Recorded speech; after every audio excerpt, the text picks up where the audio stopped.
Willa Hart's fingers quivered as she drew the bench away from the grand piano positioned at the forefront of the sunlit garden ceremony. "You've got this," she murmured to herself, tucking a loose strand of hair behind her ear, while the wedding coordinator flashed a hurried thumbs up. Her presence was entirely unexpected. Willa served as a substitute music teacher at a nearby elementary school, rather than taking on the role of a wedding pianist. However, her closest companion had fallen ill with the flu and implored her to step in for the recessional, urging her not to falter with the vows. It seemed straightforward. Yet, simplicity eluded me amidst the sea of white roses, the crystal chandeliers suspended from the trees, and the guests who seemed to have stepped straight out of a fashion magazine. Willa carefully positioned the sheet music, inhaled deeply, and struck the first chords as the bridesmaids started their procession. Her nerves began to ease slightly. Music served as her sanctuary. In the fourth row on the groom's side, Yarden Monroe glanced at his watch, feeling utterly uninterested. He despised weddings. The atmosphere was loud, theatrical, and teeming with individuals masquerading as others. He had no real connection with the groom, merely a business associate whose startup he had supported years prior. However, making an appearance was beneficial for publicity, and his assistant had strongly recommended it. Just as he was on the verge of drifting away entirely, the sound of music reached his ears. His gaze moved to the woman at the piano, her brown curls gathered in a casual bun, dressed in a simple black dress, devoid of designer logos or ostentatious jewelry. She appeared utterly mismatched in this setting.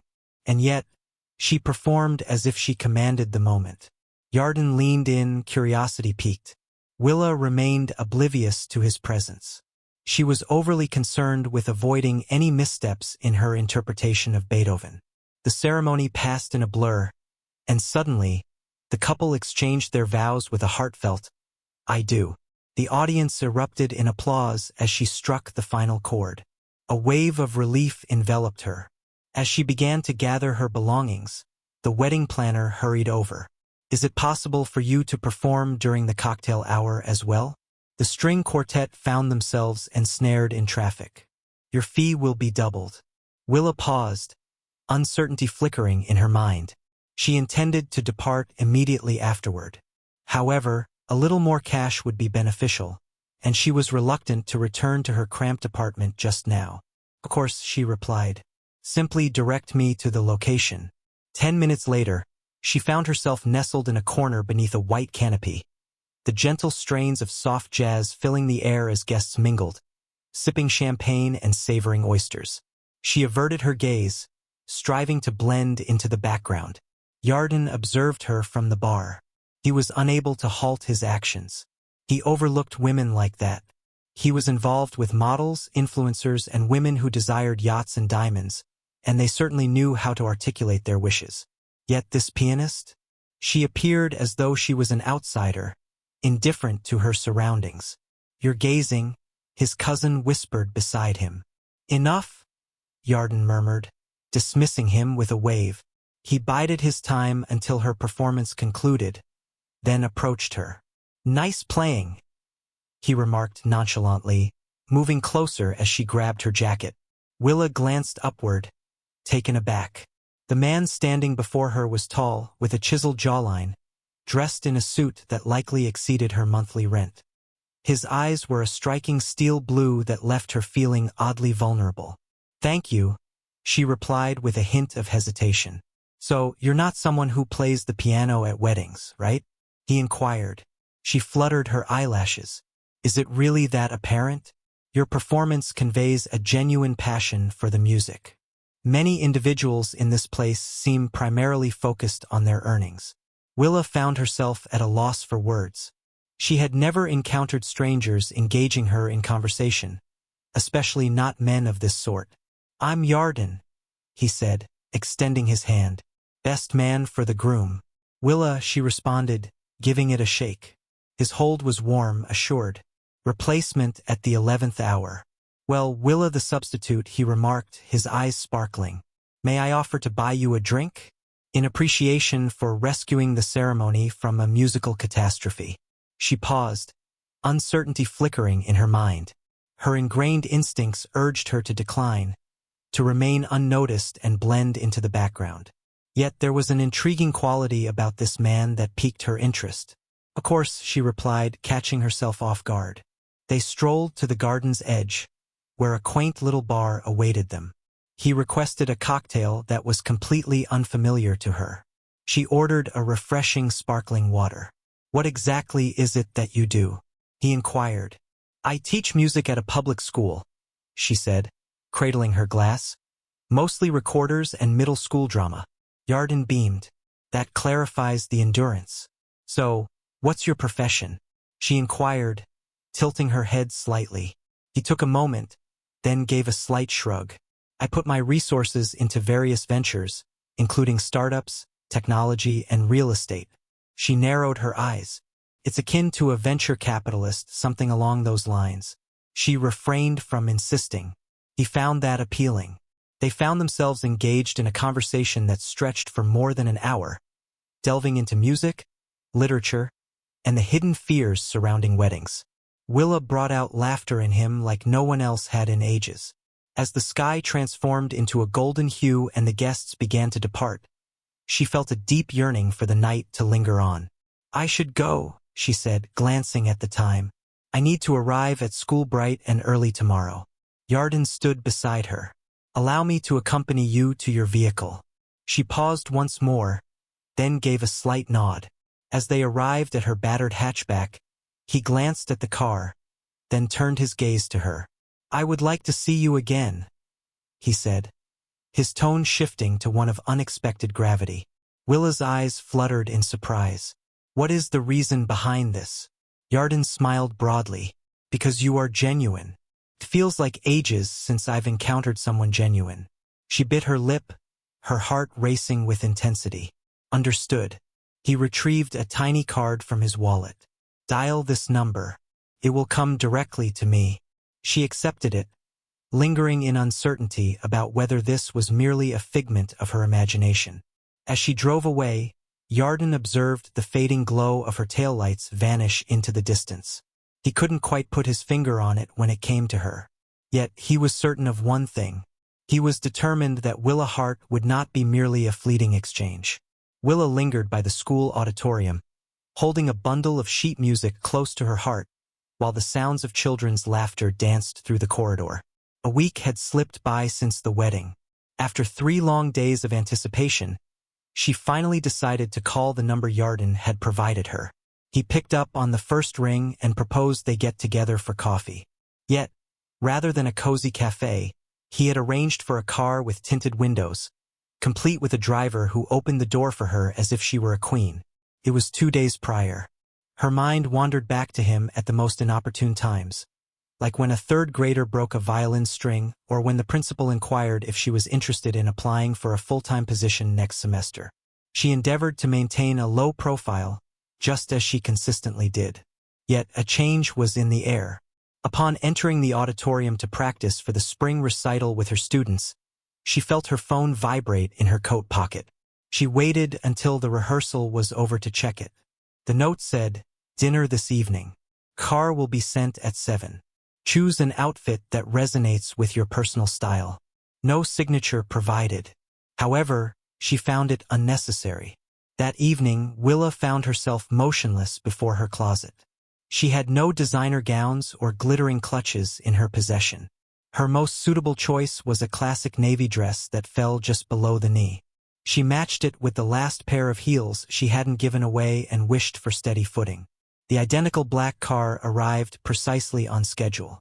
The driver offered a courteous greeting, maintaining an air of composure without a hint of astonishment at her unassuming apartment complex. This time, the place wasn't a hotel or a restaurant. Nestled between 2 historic buildings in the heart of downtown, there lay a private gallery. The entrance glowed with gentle amber lights, and a valet gracefully opened the car door before she could even touch the handle. Willa entered and came to an abrupt halt.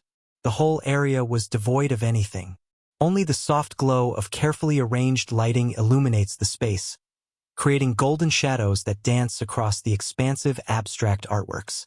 In the heart of the room, Yarden stood poised, clad in a charcoal suit devoid of a tie, cradling 2 glasses of champagne. You secured the exclusive use of an entire gallery? She inquired, her voice trembling. He expressed that he believed it would be simpler to converse without the presence of unfamiliar ears eavesdropping. Additionally, you brought up before that you have an appreciation for art. I mentioned that I sketched in the margins of my lesson plans. That matters. She grasped the glass, her mind still reeling. They strolled leisurely through the gallery, stopping to admire a sculpture crafted from twisted copper. Willa inclined her head. It seems as though it's attempting to break free from its own confines. Yarden glanced at her, curiosity piqued. That's a fascinating perspective. Have you really never considered it from that perspective? I typically only observe the method. Creation. Resources. It seems you're overlooking the essence. He chuckled, unbothered. Perhaps I am. They arrived at a corner where a solitary painting stood, blues and grays clashing in a tempest of brushstrokes. Willa gazed at it more intently than the rest. This one feels like regret, she murmured, almost to herself. Yarden observed her intently. If you had the chance, what would you choose to create on canvas? Her mother's hands, she stated firmly. They were perpetually in motion, preparing meals, stitching fabric, playing melodies on the piano, constantly engaged in acts of service for others. You've lost her. Oncology. Years ago. He refrained from empty words, merely nodding as if he recognized that silence spoke volumes. After a lengthy silence, he remarked that my father constructed his empire by always maintaining momentum. He believed that taking a break was a sign of frailty. He never seemed to pause until that final week of his life. Willa pivoted to confront him. What did he bequeath to you?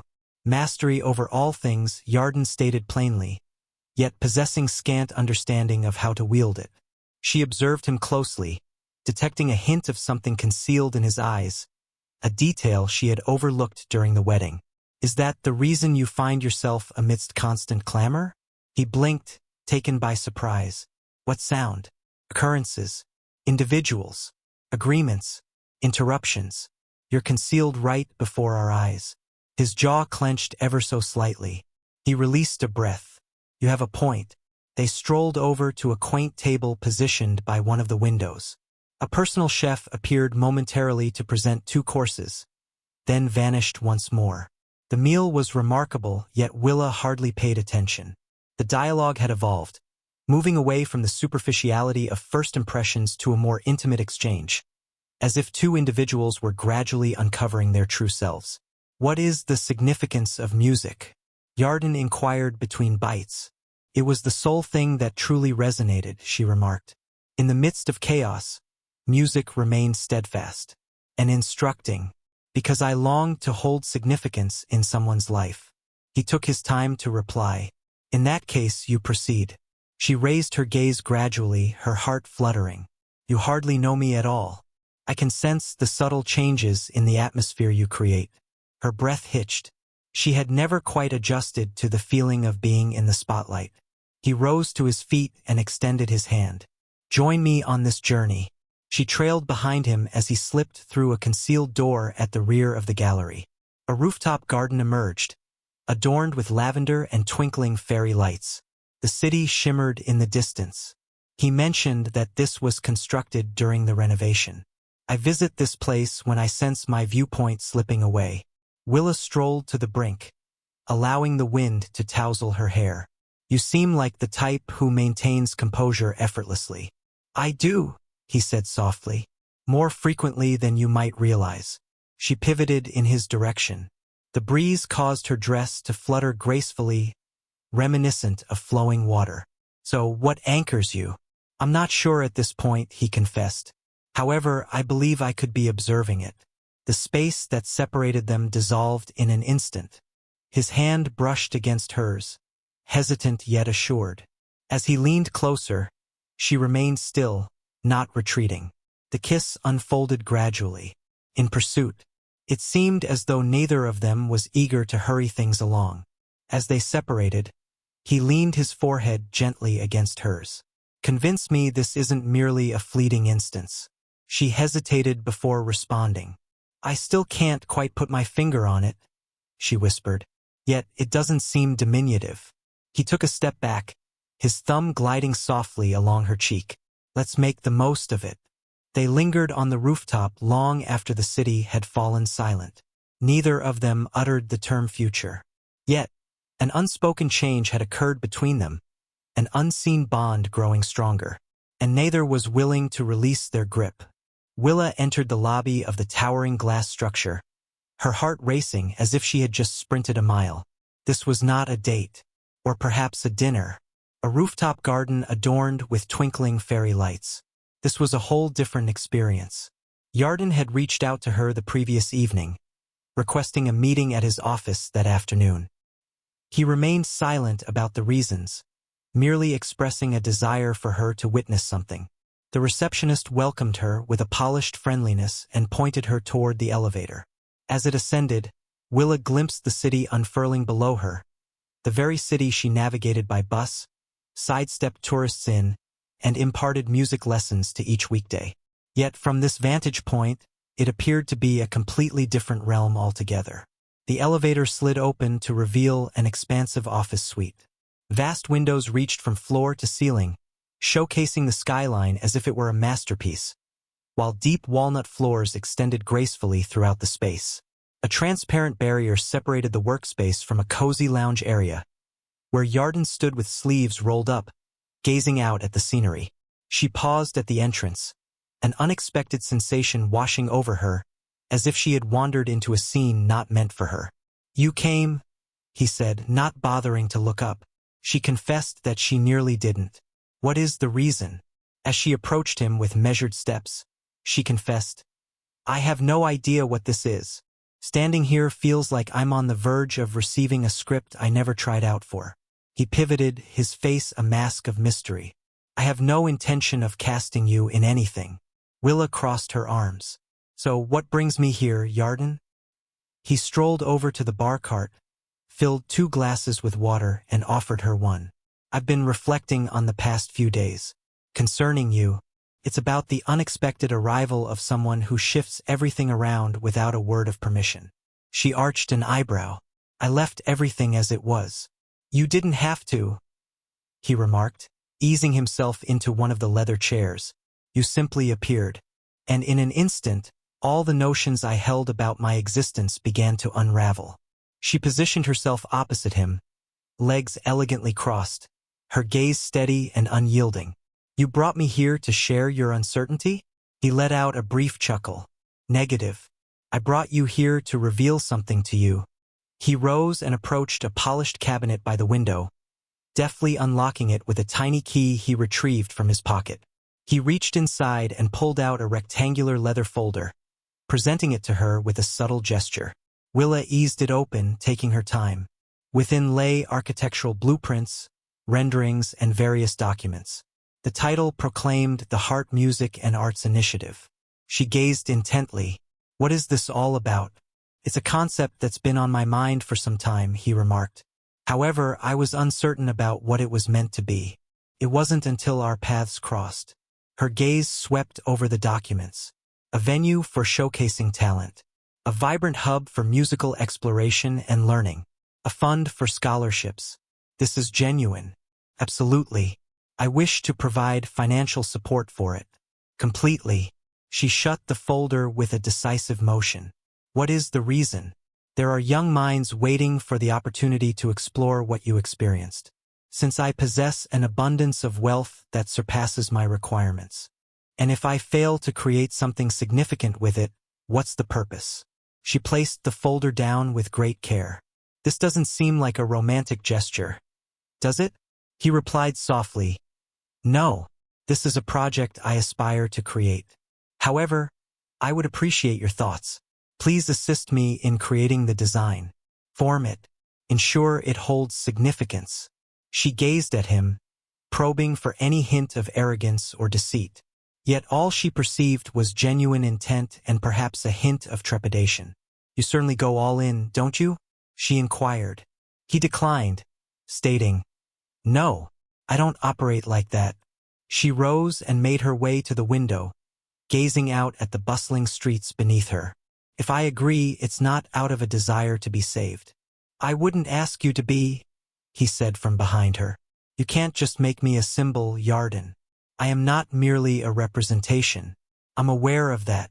She pivoted gracefully. I'm here to assist. However, my involvement must start from the very beginning. I want to understand the flow of funds. I desire to connect with others. I aspire to create something enduring. He gave a slight nod. Together we shall embark on this journey. A moment of silence lingered, thick with unexpressed emotions. Then she inquired, why me? He approached her with deliberate slowness. Your perspective on the world is what I long to embrace. Being close to you inspires me to abandon the distractions and focus on creating something meaningful. Her voice lowered. What if this simply fails to come together? Then the project remains in place, he stated. Yet I remain optimistic that it will. She exhaled a breath she hadn't known she was holding. This is quite substantial. I understand. I remain perplexed about your expectations of me. He moved in closer. I seek to master the art of remaining motionless. I wish to discover how to value more than just outcomes. I wish to cease the endless search for what comes next and begin to value the present moment before me. She remained silent, yet she remained in place as well. As she descended in the elevator, the folder secured under her arm, Willa sensed a change stirring within her. Do not fear. Do not panic. Another thing. Potential. That night, sleep eluded her. She reclined in bed, gazing at the ceiling, lost in thoughts of blueprints and pianos, recalling how his voice had resonated when he promised, "We'll do it together." The following morning, Willa entered her classroom radiating a fresh, invigorating energy. Not overly excited, not infatuated, resolute. She dedicated the afternoon to crafting notes, concepts for engaging music outreach initiatives, strategies for post-school instruction. She was uncertain if any of it would yield results, but it felt undeniably tangible. A transformative force that has the potential to impact lives profoundly. That evening, a package awaited her at the door. Within lay a sketchbook encased in rich plum leather. On the initial page, inscribed in tidy script, was a solitary sentence. Craft the vision you desire. I will assist in constructing it. No signature provided. Just the fact that he meant it. For the first time in ages, Willa felt as though she was no longer merely a spectator in someone else's narrative. She was crafting her own. Willa made her entrance onto the gleaming stone terrace of the Monroe estate, the sound of her heels echoing gently as the cool evening breeze danced around the hem of her slate blue dress. Soft lights draped from the pergola overhead, creating delicate halos that danced across tables adorned with silver-rimmed china and pale ivory roses. The gentle murmur of a jazz trio wafted through the atmosphere. She took a moment to absorb everything around her. This was not a celebration. A moment of festivity and revelation unfolded. In less than 2 months, the Heart Music and Arts Initiative transformed from an idea into a fully funded, city-approved project, backed by community support and grant partnerships. This evening's gathering revealed the intentions to the media and benefactors. For Willa, it was a subtle yet significant shift. The instant when all that had previously seemed fleeting or borrowed finally took on a sense of authenticity. She noticed Yarden at the distant edge of the terrace, engaged in a lively discussion with a city councilwoman and 2 board members. He sat with a relaxed yet attentive demeanor, a glass of amber liquid in one hand, nodding in agreement to their observations. He seemed transformed, not in looks, but in aura. He had started to withdraw from 2 of his more unpredictable projects, entrusting more responsibilities to others, and turning off his phone after a certain time. With careful intention, he started to realign his existence with purpose rather than mere activity. Upon seeing her, his demeanor shifted silently. He approached her, the throng of people shifting aside as if guided by an unseen force. "You seem ready to address an audience," he remarked, softly touching her arm. She responded with a firm denial. "I'm simply attempting to keep my breathing steady." His brow arched. "You've managed 100 children with recorders. I believe you can manage a handful of affluent contributors. "I'd take the kids any day," she said, her smile radiating sincerity. He leaned in, his voice dropping to a whisper. "You are the catalyst for their presence. This would not have come to pass without your influence." "I don't need recognition," she murmured. "Indeed," he acknowledged. "That is precisely why you are worthy of it." The jazz trio transitioned into a more delicate melody. Willa cast her eyes toward the modest stage, where a microphone awaited its moment in the spotlight. She discovered earlier that afternoon that her name had been added to the speaking list at the last minute. "I didn't prepare anything," she whispered. "Then speak the truth," he said. "That's what sticks in people's minds." Just as she was about to voice her objections, a gentle chime echoed, marking the beginning of the presentation. The host stepped onto the stage, greeted the audience warmly, and started to articulate the vision. The applause was courteous, the atmosphere inviting, yet Willa scarcely registered any of it. At that moment, her name echoed through the air. She approached the stage with deliberate steps, her heartbeat echoing in her ears. The illumination was soft, yet the pressure of countless gazes left her legs trembling with doubt. She approached the microphone, her gaze fixed not on the audience, but solely on Yarden. He offered her a simple nod, devoid of theatrics, just a calm, reassuring gesture. "I had no idea I would be speaking tonight," she started. Her voice resonated with clarity, even as a tremor stirred within her chest. "I don't have a speech prepared," which seems appropriate since none of this was anticipated. Her gaze swept across the room. 2 months back, I found myself stepping in as a pianist at a wedding I hadn't planned to be part of. I was unfamiliar with anyone present. I felt out of place in the gardens, surrounded by flowers, and even in the borrowed expensive shoes from a friend. And yet, in some inexplicable way, that night transformed everything. She halted, inhaling deeply.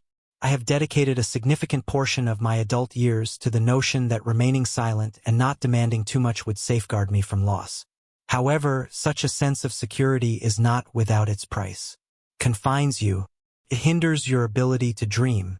Her eyes lingered on the architectural renderings showcased behind her. "This program transcends the notion of prestige. It revolves around accessibility. It's about empowering young individuals to craft something significant before the world imposes limitations on their creativity. For me, it's about confidently occupying a space I contributed to without feeling the need to apologize for my presence." A moment of stillness ensued. Suddenly, the room burst into a wave of applause. She made her way back to her seat as the next speaker stepped into the spotlight. Yarden quietly reached for her hand beneath the table, their fingers intertwining in a silent gesture of connection. As the evening drew to a close, the crowd diminished and discussions took on a more laid-back tone. Willa stood by the fountain, a glass of champagne in hand, captivated by the way the string lights danced in the water's reflection. Yarden approached her, his jacket casually draped over his shoulder. "I've never witnessed you in that manner," he remarked, filled with dread. "Excellent," he amended. She glanced at him, the joy in her gaze softened by a more profound emotion. "I never imagined I would find myself involved in something like this." He remarked that you didn't merely join it. You molded it. A serene silence enveloped them, not uncomfortable but reflective. "Do you still feel fear?" he inquired softly. She gazed across the terrace. "This is not it. Not any longer. And of us." Willa faced him again, her expression a mystery. She stated that she was. "People like you and people like me just don't belong together." He moved in nearer. "What does that signify?" "Your existence unfolds amidst the luxury of private jets and the elegance of legacy dinners. I reside in a one-bedroom apartment where the faucets tend to leak. I still feel a bit uneasy at valet stands since I'm unsure about the proper tipping etiquette." Yarden's voice lowered, steady yet subdued. "That realm no longer belongs to me. Can't imagine it without you." She observed him closely, allowing her defenses to drop just a fraction more. "Is it still worth it even during the tough times?" Particularly at that moment, he remarked. "I'm not seeking perfection. I seek authenticity." Her throat constricted. In that case, you have my presence. He delved into his pocket and retrieved a delicate velvet box. Her breath caught in her throat. This wasn't how I envisioned the evening, he remarked. Yet, everything about our journey has veered off course from what we envisioned. She gazed at the box, her heart racing. I don't require an audience of 1,000.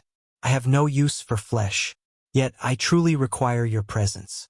Each iteration, each emotion, each dawn. Willa Hart, would you do me the honor of becoming my wife? She remained composed. There was no necessity for her to do so. Indeed, she replied, her tone unwavering, confident.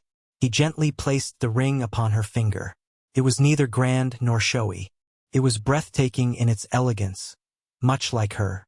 With the city lights shimmering beneath them and the final echoes of music fading into the evening, Willa nestled closer, her head gently resting on his shoulder. She had transformed from the girl providing the soundtrack to something much more significant. She was the woman someone had selected completely, unconditionally, and with a future that gleamed more brilliantly than she had ever allowed herself to envision. Willa tightened the strap of her satchel as she emerged from the yellow-bricked community center, her cheeks still flushed from the warmth of the late afternoon sun. The last gathering with the construction crew extended beyond the anticipated time, yet the structure was shaping up magnificently, featuring glass rehearsal spaces, an open-air courtyard for performances, and a sun-drenched atrium that would also serve as an art gallery showcasing student creations. She could already envision the joy, the melodies, the delightful chaos of creativity that would permeate every nook. As she made her way across the parking lot, her eyes caught Yarden, casually leaning against his car. His tie loosened and sleeves rolled up to his elbows. He lifted his gaze from the folder he held, offering her a glance that swept away the heat and exhaustion she felt. "You're early," she remarked, approaching him. "You're late," he said, offering her a bottle of water. "And luminous." She rolled her eyes, yet the corners of her mouth lifted slightly. "Sweet talk won't excuse you from lending a hand with unpacking the practice violins." "I've lifted heavier," he remarked, strolling alongside her toward the trunk. "Additionally, I'm curious to find out which one resembles a startled goose the most." After loading the boxes into the back of her car, Willa leaned against the door, tucking a stray strand of hair behind her forehead. She mentioned that she received a message from the school board. "The new after-school partnership has received approval. We will have the opportunity to welcome students from all districts, including those that have faced reductions in their music funding." Yarden's demeanor changed. "That's truly remarkable. It would be advisable to inform the media." "I've already done that," she replied. "At the very least, the local one. They have a feature coming up next week. So I need to locate a blouse that remains wrinkle-free for more than 5 minutes." He assured me that our stylist friend would provide some options. She squinted her eyes. "You're not going to send me another dress that costs more than my vehicle?" "No," he replied. "This will set you back more than your weekly grocery expenses." Willa chuckled, then paused. "There's an additional element to consider." Yarden lingered, his focus intensifying. With a deliberate motion, she delved into her bag and retrieved an envelope. She mentioned it's from the university. "I have been offered a guest lecturer position for the upcoming semester. Strategies for music education and community engagement." His lips parted just a fraction. "That's truly remarkable." She quickly clarified, "I haven't said yes. It's just 2 days a week. Yet it's on the other side of town, and it would require adjusting my hours at the center. I felt it was important to discuss this with you before making a decision." He moved in closer. "No permission is required from me, Willa. I'm taking the initiative. Do you believe this is the appropriate moment?" He gazed at her for a lingering moment, then tenderly rested his hand on her cheek. "It seems you've dedicated your entire existence to anticipating the perfect moment. It's time to take action and stop waiting." Her eyes sparkled with unspoken emotion, yet no tears fell. Then she whispered, "Yes." "Excellent," he remarked. "Students should have the opportunity to learn from someone who perceives the world vibrantly." As dusk settled, They made their way out of the bustling city to a secluded lake house that Yarden had been meticulously bringing back to life. The family had possessed it for generations, yet it had remained vacant since the passing of his father. With the dust settled and the walls adorned in gentle earth tones, it seemed like a new chapter was unfolding. They enjoyed their dinner on the back deck as the sun sank beneath the waterline, painting the lake with soft peach hues. Willa nestled close to him, her bare feet tucked beneath her, her head gently leaning against his shoulder. "You never explained your reasons for renovating this place," she whispered softly. "I sought a place that wouldn't echo my past pursuits," he expressed, "and I aimed to create something enduring, transcending mere transactions or fleeting news." She inclined her head in his direction. "So what exactly are we creating?" "For eternity," he declared with unwavering certainty. They lingered in quietude, observing the fireflies as they appeared in brief, shimmering bursts. Willa rose and gently lifted him to his feet. "Come, let us dance together," she urged. "No music is playing." "Then make a soft sound." Indeed, he did. An understated, nearly wordless tune that nonetheless resonated with a sense of familiarity. She moved with him on the deck, their steps leisurely and spontaneous. "I never envisioned this," she murmured gently. "Absolutely not, not even in a million years." He confessed that he hadn't either. "Yet now that it has arrived, I find it hard to envision anything different." Time slipped away. The center launched with a complete lineup. Students flowed in from every corner of the city, some timid, some audacious, all filled with anticipation. Willa strolled through the corridors daily, clipboard in hand and a warm smile on her face, occasionally imparting knowledge, other times simply lending an ear. Yarden fulfilled his commitment to remain engaged. He maintained his distance, refraining from imposing himself. He arrived when it was crucial at the initial student showcase, at the fundraising dinner where Willa delivered another speech that moved half the audience to tears, and at the volunteer drive where he took the time to personally assist in painting the back fence. One evening, Willa returned home to discover sheet music scattered across the dining table. "What is this?" she inquired, placing her bag on the ground. "I wrote something," he said, glancing up from the piano. "It might not be great." She glided across the room and gathered the scattered pages. "You don't interpret musical notation." "I have been engaging in lessons." In silence, her eyes grew wide. "Since when has this been the case?" "From the moment our lips met on the rooftop," he remarked. "I sought to grasp what ignites your sense of vitality." She sat beside him, full of emotion. "Could you please play it for me?" He began, a bit clumsily at first, hitting a few wrong notes, yet his hands remained steady. The tune lacked perfection, yet it was sincere, and it belonged to them. Later, she nestled into his embrace on the sofa, the space illuminated solely by the soft glow of the lamp beside them. "Do you ever long for it?" she inquired. "The tumult, the clamor, the pursuit?" "No," he replied. "What I possess at this moment is genuine. I'd exchange countless headlines for just one night like this." "What about tomorrow?" "Tomorrow we share our knowledge. We create, we cherish." She extended her hand toward him. "In that case, I find myself precisely in the right place." That night, there was no need for fireworks or grand declarations. It was the serene assurance of two souls who had navigated their journey, not through chance, but by continually selecting one another time and time again. A year later, the Heart Music and Arts Initiative emerged as a defining feature of the city. Willa's university class consistently received top ratings within her department, and every Thursday evening, she dedicated her time to teaching a beginner's piano group at the center, regardless of how busy her schedule grew. Yarden has officially distanced himself from 3 of his companies, channeling his efforts into philanthropic development. He and Willa journeyed from time to time, consistently finding their way back to the lake house where they exchanged vows beneath a twinkling canopy of string lights and wildflowers, reminiscent of the evening he first kissed her. They resided in reality. They resided in a realm of greater promise. Genuine affection, grounded, quiet, unyielding, and this was merely the start.